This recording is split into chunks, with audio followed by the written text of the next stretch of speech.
Bonjour. J'espère que vous avez apprécié les keynotes précédentes. Moi, je m'étais aperçu que j'avais un challenge aujourd'hui, c'était de commencer à 2 heures le premier jour.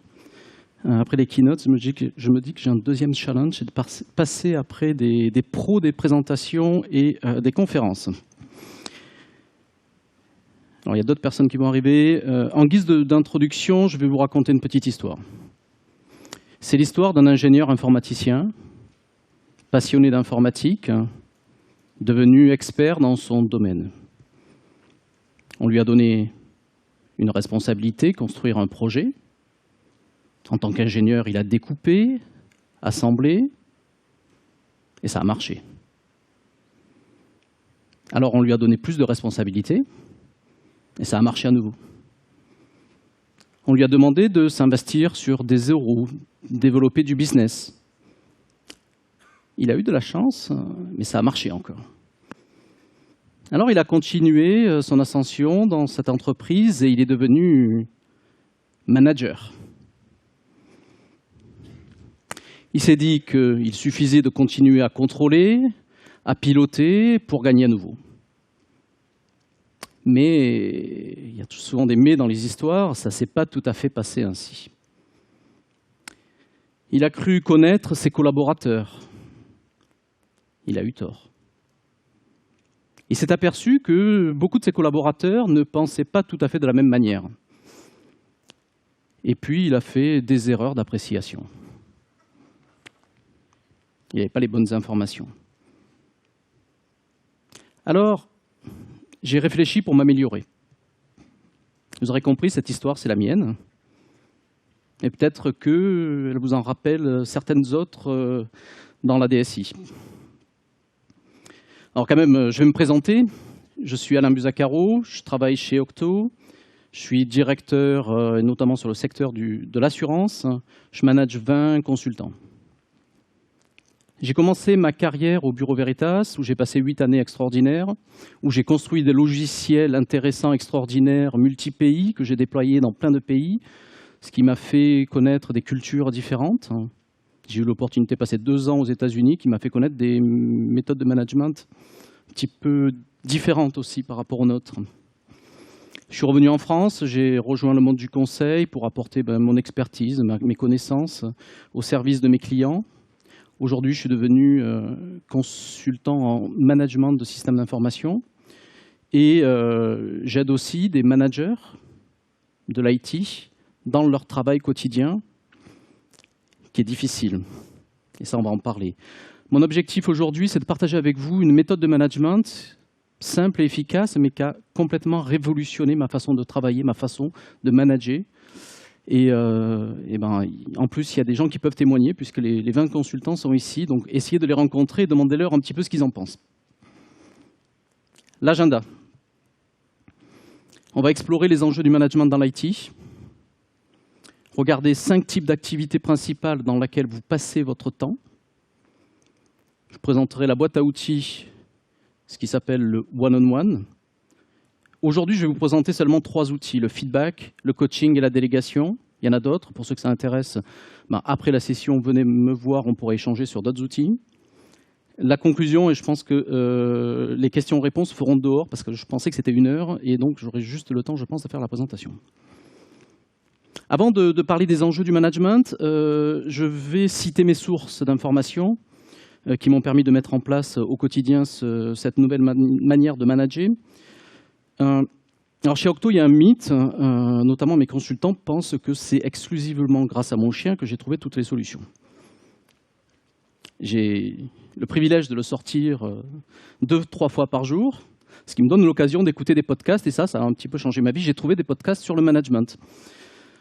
Je vous en parlais juste après. Mes sources d'information, Peter Drucker, il est considéré comme le maître du management, celui en tout cas qui a théorisé cette activité.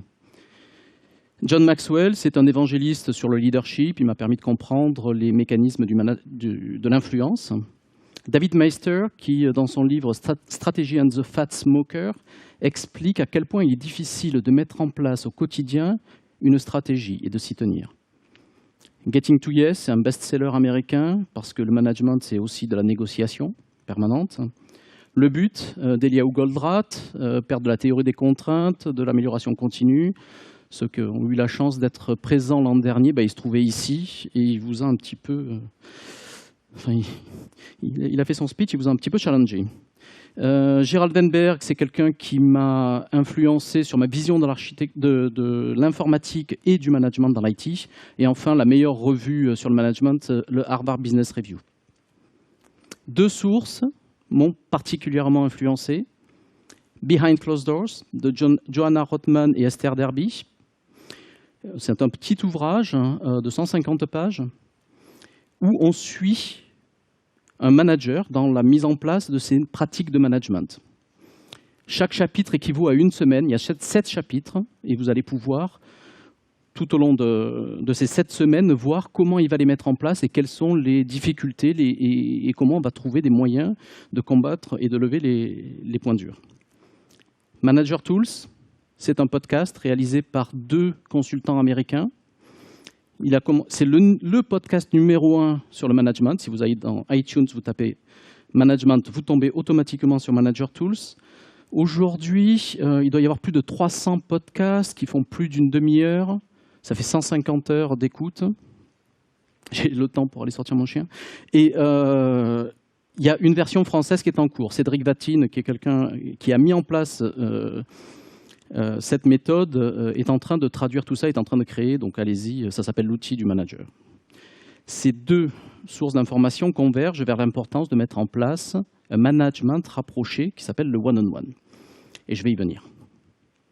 Regardons d'abord les enjeux du management dans l'IT. Vous, managers, ce qu'on vous demande, finalement, ce n'est pas très différent de ce qu'on demande aux autres managers des autres départements, à savoir contribuer vers l'atteinte du but de l'entreprise. Eliaou Goldratt nous dit le but de l'entreprise, pour les sociétés privées, la plupart du temps, c'est le profit. En IT, on influence indirectement. Donc pour vous, votre enjeu, c'est d'augmenter la productivité de la DSI. On travaille dans un métier qui est support à l'activité de l'entreprise et dans certains domaines d'activité, la banque, la finance, l'assurance, les telcos, l'informatique, c'est le moteur de l'entreprise. Or, on remarque depuis l'essor d'Internet que l'IT devient un levier de croissance aujourd'hui. Vous, manager, vous venez impacter directement la croissance et aujourd'hui, la plupart des sociétés avec qui je travaille ont une stratégie Internet. Alors c'est passionnant. On est quand même dans un secteur d'activité qui a une prise directe sur la stratégie de l'entreprise. Pourtant,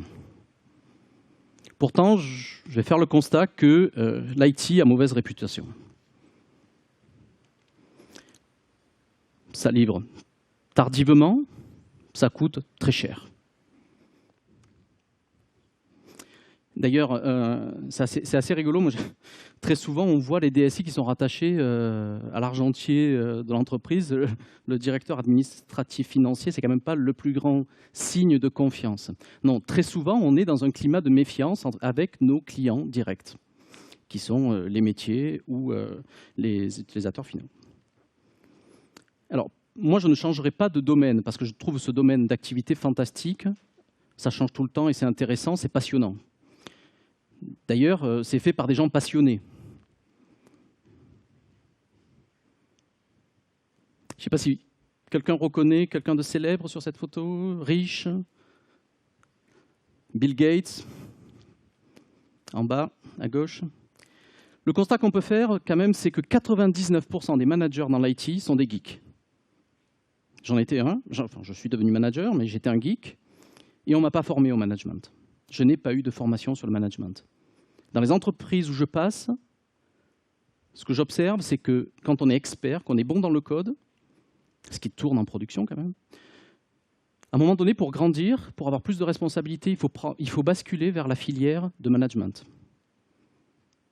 Alors, premier conseil que je peux vous donner, c'est d'essayer de créer une filière où l'expert va être aussi valorisé que le manager. Je ne suis pas peu fier d'avoir influencé un de mes clients, de mes plus gros clients dans l'assurance, pour avoir créé cette filière d'expertise.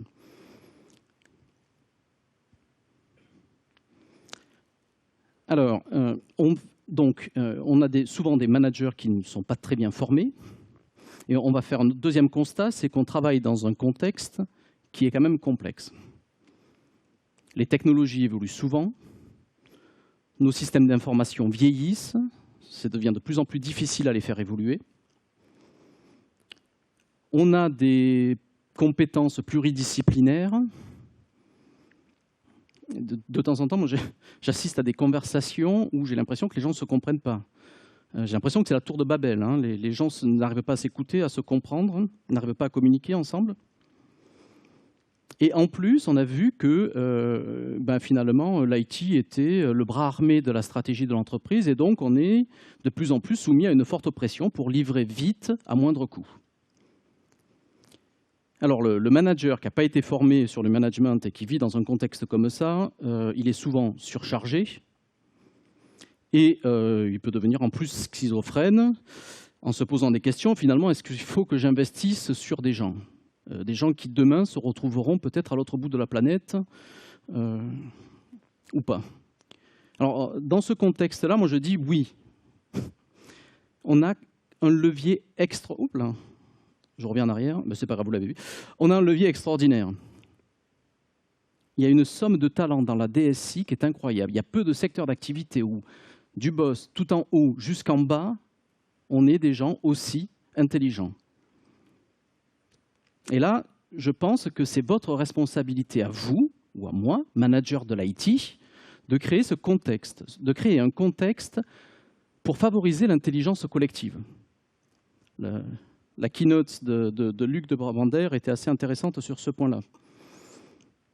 Et pour créer ici, pour augmenter la productivité de la DSI, finalement, vous avez deux axes qui sont, un, créer le contexte le plus favorable pour que les gens qui vous côtoient, les membres de votre équipe, participent à la création, et puis de travailler individuellement sur chaque personne pour que chaque personne progresse. Donc il vaut mieux augmenter la productivité de 5% de chacun de vos collaborateurs plutôt que d'essayer d'augmenter la vôtre de 10%. S'il y en a qui n'ont pas compris cette équation, à partir de 2, ça marche en fait. Et finalement, j'ai envie de vous dire, vous, manager de l'IT, votre produit, c'est l'équipe. Travaillez sur l'équipe, faites en sorte que cette équipe, mettez chaque individu de l'équipe dans les meilleures conditions. Alors, ne vous prenez pas pour un super-héros. Ça, c'est ma femme qui est américaine qui me dit « You don't wear a cape ». Et elle rajoute souvent « Be a coach ». Et soit un coach, effectivement, soit un manager coach, fait en sorte de faire progresser chaque individu pour développer la performance. Un athlète de haut niveau, chaque semaine, quasiment d'ailleurs, athlète de haut niveau, tous les jours, il va à l'entraînement, il répète. Faites en sorte de créer cet environnement où vous, manager, où vos collaborateurs vont répéter et pour s'améliorer. Ce que je vous propose, c'est de mettre en place une méthode de management itérative, pragmatique, basée sur un processus d'amélioration continue. Et c'est ce que je vais vous présenter juste après vous avoir parlé des 5 types d'activités principales du manager. Où c'est que vous passez votre temps? Premièrement, en gestion. Reporting, gestion des budgets, administratif, financier. Le manager avec qui je travaille passe beaucoup de temps sur cette partie-là. Trop. Essayez de déléguer tout ce qui n'a pas de valeur ajoutée et conserver 2 activités où vous avez de la valeur ajoutée. L'analyse des informations, la prise de décision. Essayez de réduire ça à 5 à 10% de votre temps.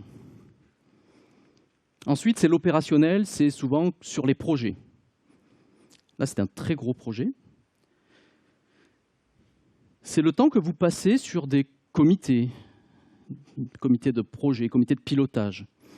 Là, encore une fois, les managers avec qui je travaille passent énormément de temps. Ils passent du temps dans des réunions où ils ne prennent pas de décision, où ils sont là, ils n'apportent pas de valeur ajoutée. Essayez de déléguer au maximum et conservez quand même un pied parce que c'est important, conservez des informations, mais essayez de réduire ça au maximum. Troisième activité, c'est la promotion de votre travail, de celui de l'équipe, de celui de votre département.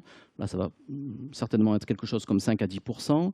Du networking, parce que c'est important, en interne avec vos pairs et en externe pour prendre du recul et savoir ce qui se passe aussi à l'extérieur.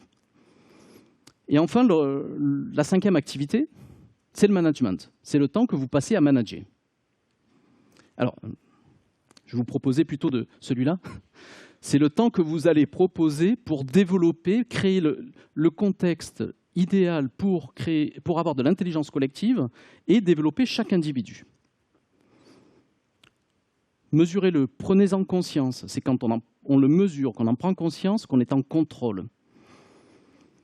Et moi, je vous propose de le rapprocher, quelque chose de très important, de vos objectifs. Alors, je vous propose un tout petit jeu, ça va prendre seulement 10 secondes. Je vais vous poser une question. Vous aurez 10 secondes pour y répondre dans votre tête. Ne trichez pas, s'il vous plaît, vous n'êtes pas filmé. Et vous levez la main lorsque vous aurez répondu à la question. Ma question est très simple. Quelles sont vos 3 priorités? 1, 2, 3. Tadam! Une main, 2 mains. Stop. Gardez les mains en l'air quand même. Ok, allez, ça doit faire 20-30%. Lorsque je travaille avec des managers, c'est la première question que je pose. C'est bizarre que ces managers ne connaissent pas leurs priorités. Effectivement, la première réponse que j'ai, c'est ça. Après, on me dit il faut réussir tel projet cette année. Il faut que je reste dans le budget. Il faut que je diminue de 20% mon budget cette année, de la gestion, toujours des choses sur de la gestion de l'opérationnel. Il n'y a pas une... Si, pardon, il y a une fois où on m'a dit c'est important de travailler sur faire monter en compétence les gens de mon département, de ma direction. La personne est dans la salle, elle est au fond, je la vois. C'est une dame. Donc c'est important, je vous laisse méditer quand même là-dessus. Alors ça y est, on y arrive. La boîte à outils, le one-on-one. Alors qu'est-ce que c'est qu'un one-on-one? Un one-on-one, c'est un moment privilégié, une demi-heure par semaine, avec chacun de vos collaborateurs. Je répète, une demi-heure par semaine avec chacun de vos collaborateurs. Il y a des personnes qui me disent, je le fais déjà, je les vois, on a une réunion d'équipe. C'est pas ça. Les gens me disent, oui, je le vois, et on fait le point sur l'avancée de son travail. En tout cas, sur le projet, par exemple. On fait un point projet. Et c'est encore pas tout à fait ça, mais je vais vous expliquer un petit peu. Le principe du one-on-one, en tout cas la promesse du one-on-one, c'est que vous allez travailler avec votre collaborateur et que vous allez développer un climat de confiance. Lorsque vous aurez développé ce climat de confiance, vos relations professionnelles seront les plus efficaces. Le one-on-one, ce n'est pas pour se faire plaisir, c'est pour augmenter la productivité et l'efficacité. La sienne, celle de l'équipe, la vôtre. Ça devient le canal de communication entre lui et vous. Alors, le one-on-one, finalement, c'est une boîte à outils dans laquelle on va venir déposer 3 outils ici, je parle de ces 3, le feedback, le coaching et la délégation.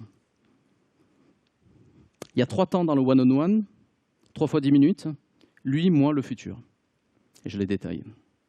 Lui, 10 minutes pour lui. 10 minutes pour créer un climat de confiance. 10 minutes où vous allez l'écouter, vous allez éviter de l'interrompre et vous allez pouvoir poser des questions simplement pour éclaircir, mais vous n'allez pas nécessairement donner votre avis si vous ne le demandez pas. Je vais vous faire une confidence, ça a été la partie la plus compliquée pour moi. Je pensais que j'étais quelqu'un qui écoutait bien, et en fait, quand on me parlait, pas tout le temps, mais de temps en temps, je pensais à autre chose, je pensais à mes problèmes. Si vous voulez créer le climat de confiance, il va falloir le respecter. Il va falloir passer 10 minutes par semaine à l'écouter. Alors pour les matheux, 10 minutes, ça fait 0,41% de votre temps par semaine. Si vous passez seulement que 40 heures par semaine au travail. Voilà, donc je pense que 10 minutes, vous pouvez déjà les prendre. Le bénéfice que vous allez avoir ici, c'est de récupérer de l'information sur son travail, sur les résultats, sur son sentiment, comment il se sent. Et c'est très important. 10 minutes par mois. Et il n'y a pas de faute d'orthographe. Il n'y a ni S à moi ou ce n'était pas 10 minutes pour moi, c'est bien moi qui suis là, maintenant, le chef d'orchestre de ces 10 minutes. Qu'est-ce que je fais pendant ces 10 minutes? On va faire le suivi des actions qu'on a prévues précédemment et on va le voir notamment dans la partie coaching ou délégation. Mais c'est un moment aussi où je vais lui poser des questions sur...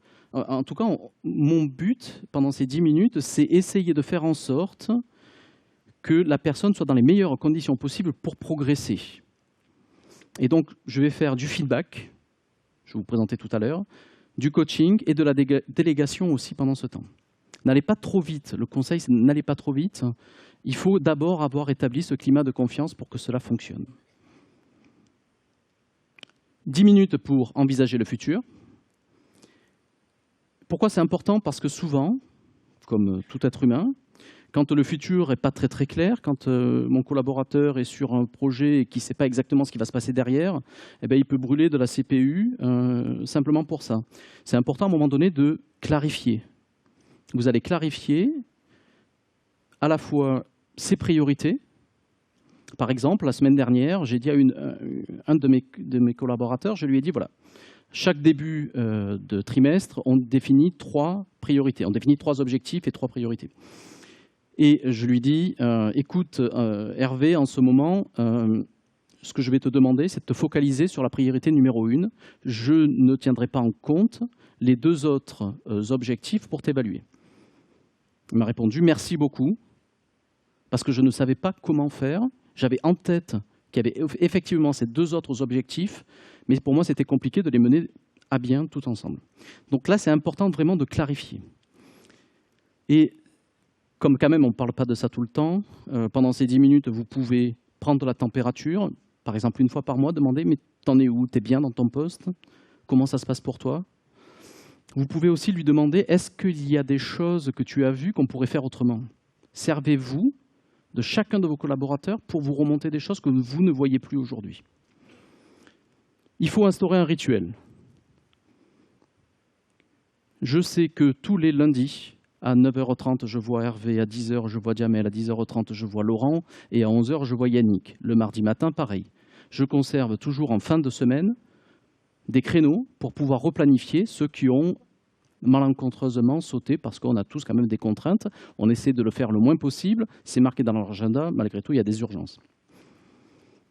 Je prends des notes. Alors là, les gens vont dire « ah, super, on n'y avait pas pensé ». Pourquoi c'est important?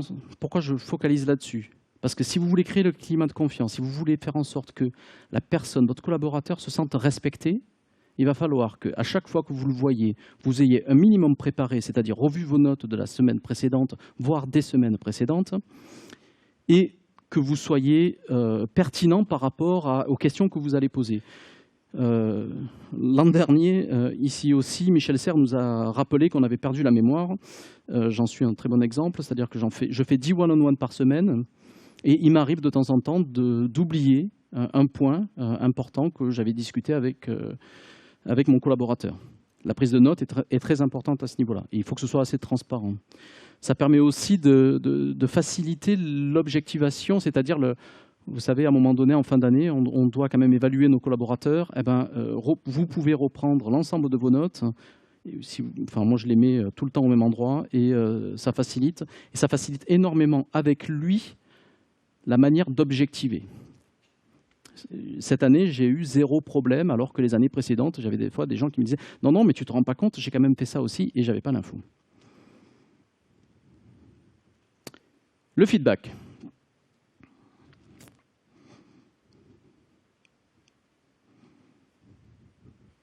Feedback, c'est souvent comme ça. Pourquoi?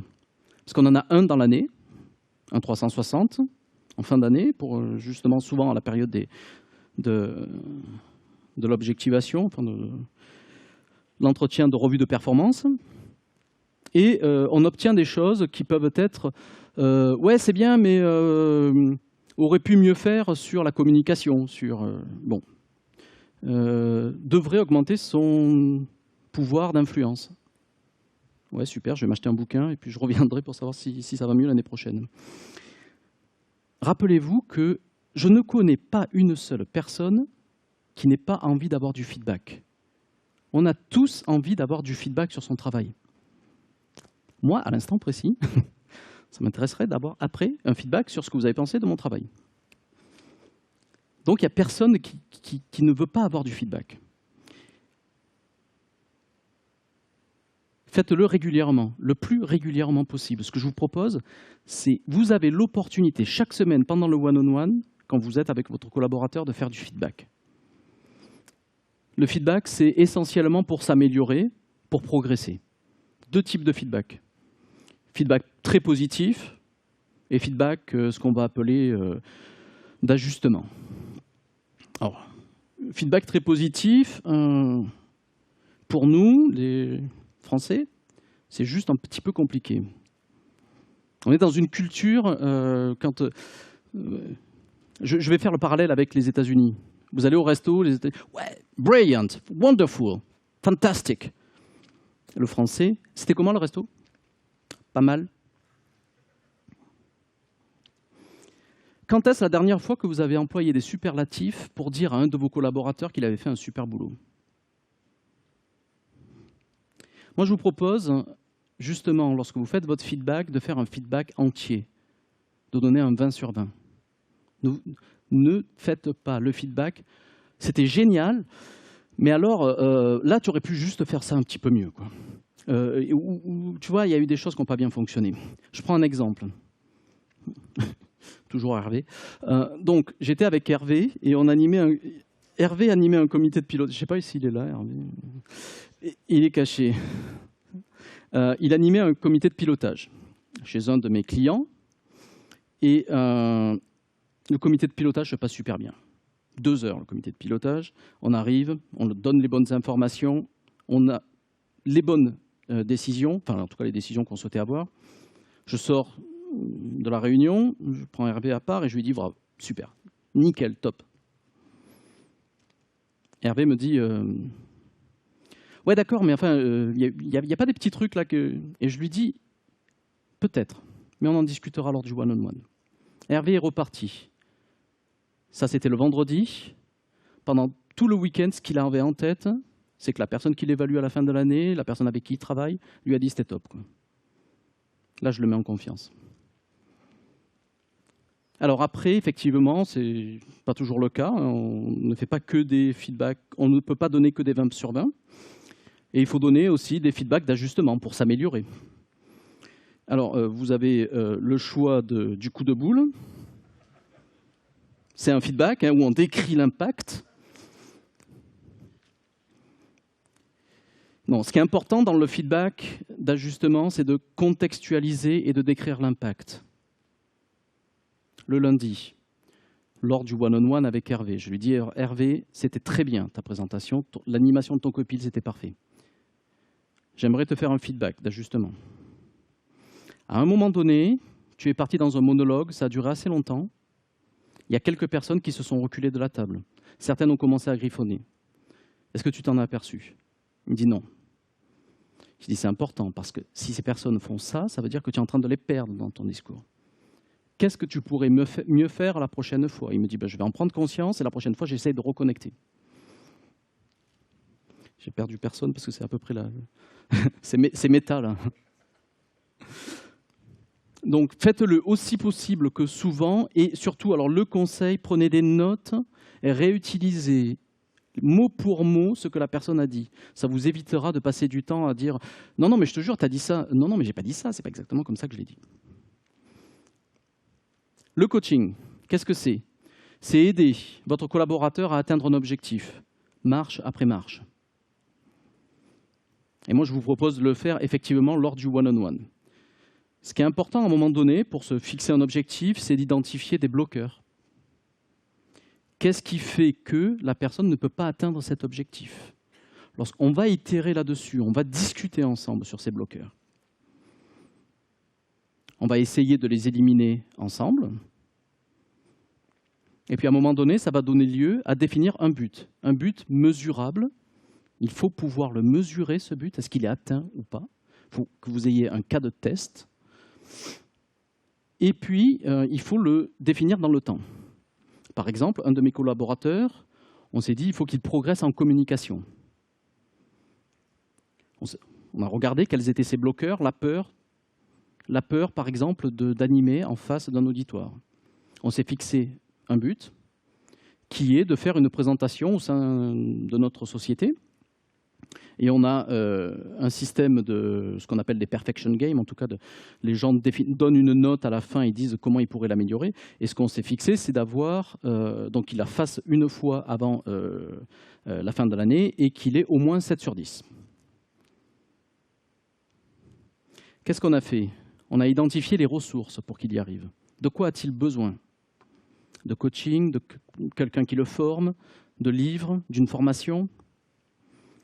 Le conseil, faites attention à ne pas être vous une ressource. Vous avez déjà du mal, vous n'avez pas beaucoup de temps.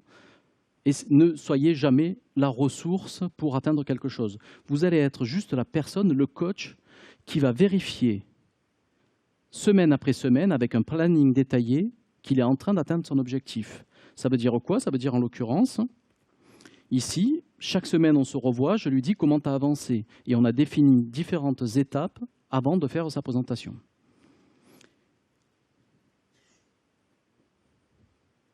La semaine dernière, il me dit tu sais Alain, il y a l'université du SI, j'ai pas eu le temps de préparer ça.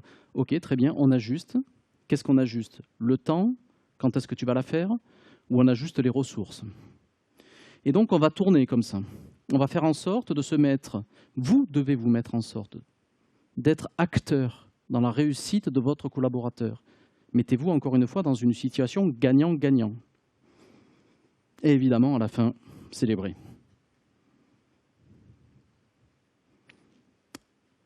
Le dernier outil, la délégation. Alors la délégation, entre guillemets, c'est assez facile, hein, il suffit de faire comme ça.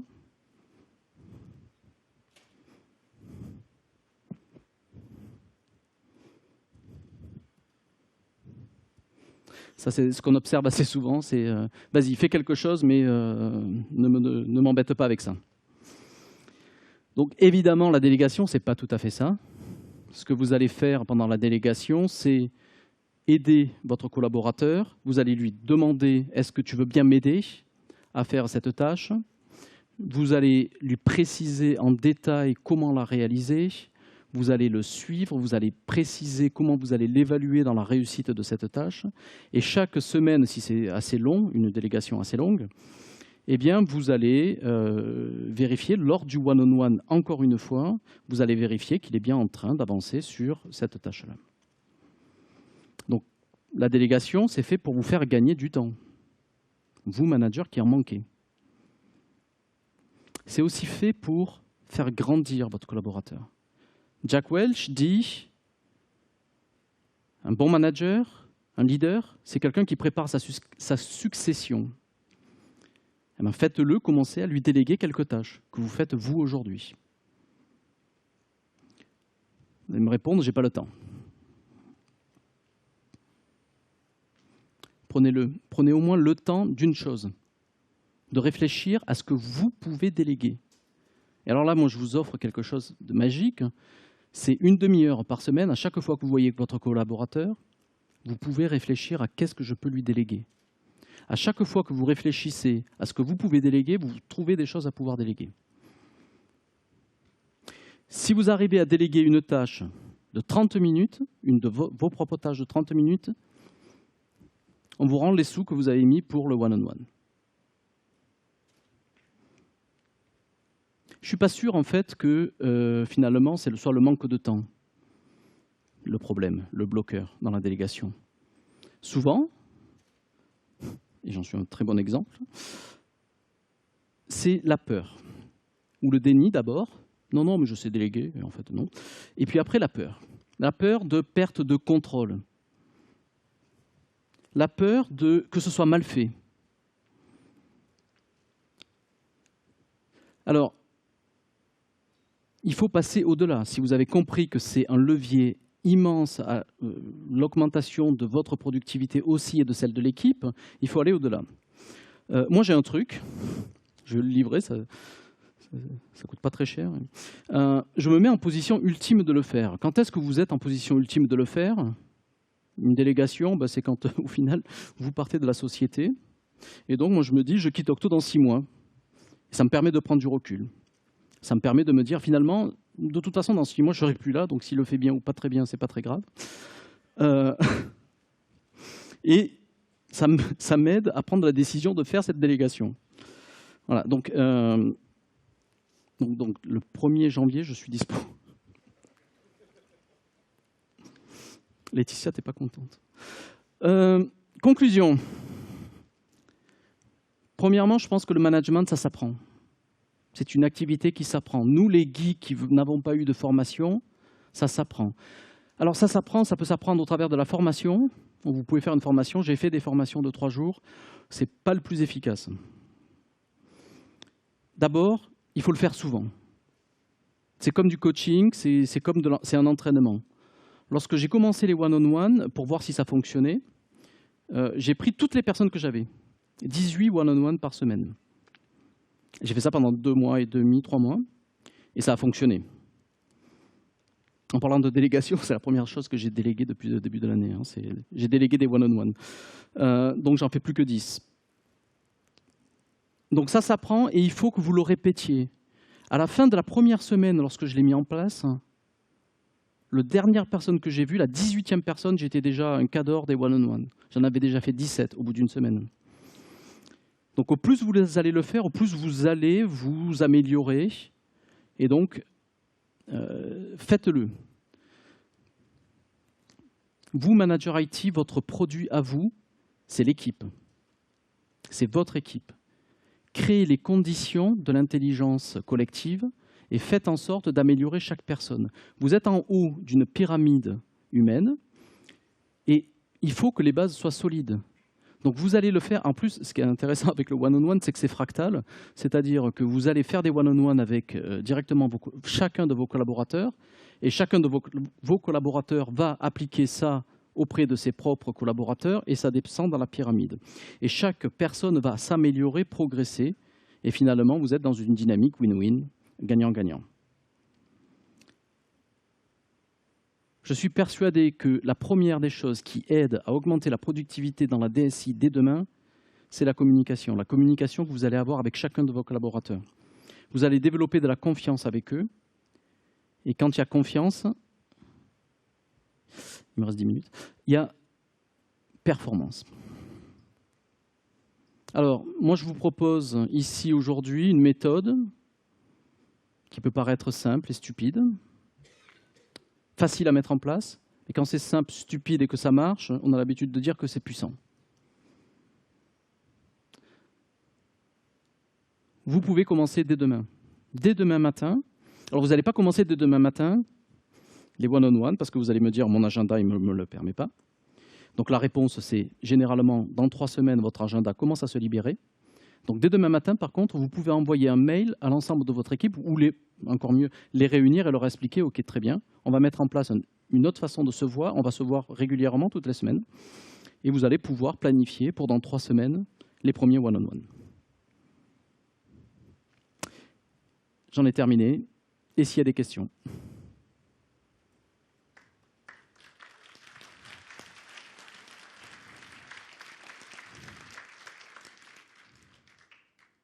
J'ai pas de micro là-bas, des micros. Là, il y a une question sur le côté. Je vois pas. J'entends pas. Attendez 2 secondes le micro parce que j'entends pas du tout. Comment a été perçu? C'est à peu près ce que j'ai entendu. Bonjour. Bonjour. Question, comment a été perçu? Est-ce que vous pouvez nous faire un retour? Donc la première fois que vous avez contacté vos collaborateurs, vous leur avez expliqué donc, les nouvelles règles du jeu. Est-ce qu'on peut avoir quelques retours sur les gens avec lesquels ça a pris, les gens avec lesquels ça a été plus difficile? Oui. Alors, c'était une réunion que l'on fait en groupe avec toute l'équipe où j'ai annoncé à tout le monde ma volonté de mettre en place cette méthode-là. J'ai expliqué les conditions de la méthode, j'ai expliqué comment ça fonctionnait et je leur ai dit qu'ils devaient prendre rendez-vous avec moi. Donc, on a fixé un planning. Ce que j'ai effectivement pas dit, c'est que pour moi, le one-on-one n'est pas négociable. C'est ma façon de manager. Et pour moi, chacun de mes collaborateurs, je dois le voir une fois par semaine, 30 minutes. Alors, comment ça a marché? Est-ce que ça marche avec tous? chaque individu est différent.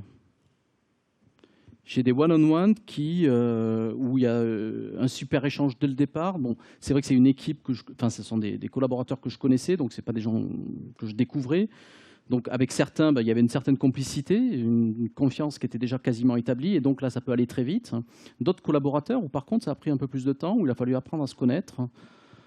On a fait, au bout des 2 mois et demi, ce qu'on appelle, nous, une rétrospective, c'est-à-dire on a pris du recul, on a fait un bilan, et on a regardé finalement comment c'était accepté. D'autres personnes chez Octo ont appliqué cette méthode, ont fait le même bilan. On est à chaque fois à globalement 100% de succès. C'est-à-dire que tout le monde apprécie. Tout le monde apprécie de voir son manager 30 minutes par semaine, un moment privilégié. Moi, j'apprécie de voir le mien 30 minutes par semaine. Et j'en retire de la valeur et ça m'aide à clarifier mes priorités, ça m'aide dans mon travail au quotidien. Ça répond à votre question? Oui. D'autres questions? Yes, au milieu.